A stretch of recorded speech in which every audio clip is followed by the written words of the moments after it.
So, welcome Adelina. Thank you so much. You know, folks, as our guests sometimes come from really sacrifice to be on this program, and Adelina had to travel almost an hour on these crazy roads here in Atlanta. Unbelievable. I don't know if everybody saw. This morning there was a toxic spill on 85, shut the place down, and now part of I-20 has buckled. It's just amazing. And there's not enough mass transit. So, Adelina, thank you so much for coming. No, thank you for having me. All right, so for weeks now, we have been talking about May Day in all different kinds of ways. We've talked about the history of May Day. We've talked about different countries, what their practices and what they do at May Day. We've talked about the people who were involved in the first May Day events. And now we've come 2 weeks away from what's going to happen in a number of cities all across, not just the United States, but around the world. And so you are engaged in organizing through GLAR and in coalition with many other groups, including Jobs with Justice, some events on Monday, May 1st, 2 weeks from today. Would you mind first telling us what is going to happen? And then please tell us why it's important that it happens. Okay, yes, if you allow me, I would like to begin explaining why this is important for everybody. I think that many of us, many communities of color have been very concerned with the new policies in regards the new administration. And many of our groups, Latinos, has been harassed by local law enforcement, at the same time by the ICE agents from the Department of Homeland Security since almost a decade, almost 10 years now. But in particular, with this new administration, we have been faced with an increase in detentions, deportations, but also a new way of doing politics have damaged many of the democratic process. And in many conversations, we have been wondering what we need to do to generate this as a wider movement, to be more inclusive, and to try to support others as well, to be supported by others. And one thing is that we think that the immigrant rights movement cannot be in silos, or cannot be isolated anymore. It's the same with the Black Lives Matter group or the LGBT communities. And for us, May 1st is kind of the moment that we can converge, that we can embrace each other in terms of our demands, and getting to know about each other's struggles as well, but also to gather the momentum to talk about the need to stop racism and stop hate and all these policies that affect our communities. So what's going to happen? Well, now we are calling this kind of a conversion. We are converging with different groups, and we are organizing to have a rally outside of the city of Atlanta. We are inviting people to begin arriving at 10:30 in the morning.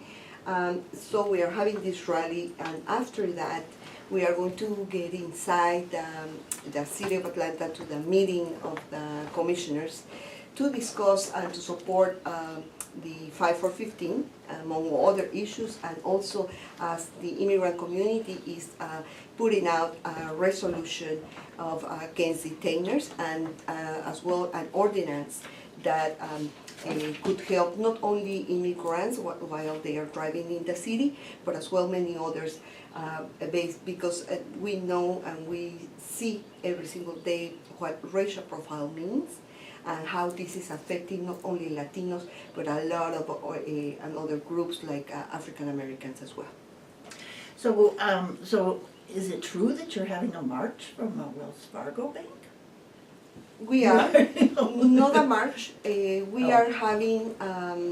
There were some logistic issues, and we calculate better to have this rally. Oh, But before that, we are going to be launching this a campaign, and we will be outside of Wells Fargo, around on a press conference at 10 o'clock in the morning. okay. Do you know the location to give yet? All right, so it'll be a downtown, close probably to City Hall, Wells Fargo. And could you explain to our audience why you've chosen Wells Fargo? Because there are a lot of banks that are, have miserable records. But why Wells Fargo?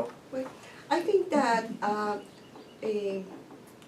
this is kind of the first phase of the immigrant rights movement with under the new administration. And we want to do to continue kind of escalating. And this first phase is we choose Wells Fargo because Wells Fargo at the same time they are giving a lot of money to the detention centers, and many of our community members have bank accounts with them, and this campaign is going to be called Not With Our Money, and of course extending the support to our also brothers and sisters from Standing Rock, which is really important at this moment to join efforts, join struggles in different ways, and we think this is like the first phase that we will be increasing our tactics and strategies to create this broader movement. Could you say a little about how the historic May Day it was 2006, am I right? When the huge mobilization, and just the difference between where the movement was at that point and where it is now. I think it's very important to understand, Paul, that the immigrants in the southeast of the United States are a new group that arrived. We are not that younger, but we are new in terms of the history of the United States, in terms of our presence. Atlanta and the immigrants in Atlanta is not the same immigrants in Los Angeles or California or Texas or New York. Because they were all part of Mexico. Well, that's another story, but yes. And the important part of this is that in regards to the May Day is that I think there are different momentums that it kind of create this as a wave of getting out and moving out in terms of the workers' rights or immigrant rights or people's rights.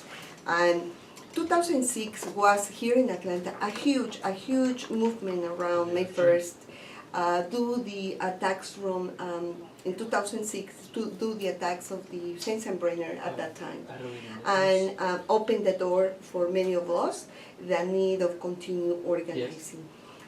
I think there is a difference right now in terms of how far we have gotten in terms of knowing and creating strategies and continuing organizing different groups and trying to merge and create coalitions to move along all our demands. But the struggle is exactly the same, Paul. This is unfortunate that you mentioned in Mexico they are fighting since the officially 1917 when was created the first constitution as well, and in Mexico still fighting for their rights. The workers are fighting for their rights. We are here in the United States and still we have workers that are fighting for their rights. So in the next couple of minutes, Adelina, could you go ahead and repeat the times and the location and contact information? Absolutely. We are calling and inviting everybody and all the good people to come with us and join us in this big rally that is going to take place on May 1st. It's a Monday. May 1st at 10:30 outside of the Atlanta City Hall to join us in this effort to combine our struggles, but also putting an emphasis on the stop the criminalization of all communities of color and all people. and as well, we are going to be there rallying a little bit, and then we are going to introduce and present some of the resolutions as well. And City Hall has become, and the Atlanta City Council is taking a lot of heat, very frankly, for their lack of action on so many issues of importance, and particularly around the displacement and the detention. The fact that the city wants to call itself a welcoming city, but yet has several hundred immigrants detained in the Atlanta City Jail for which they are getting money from the federal government.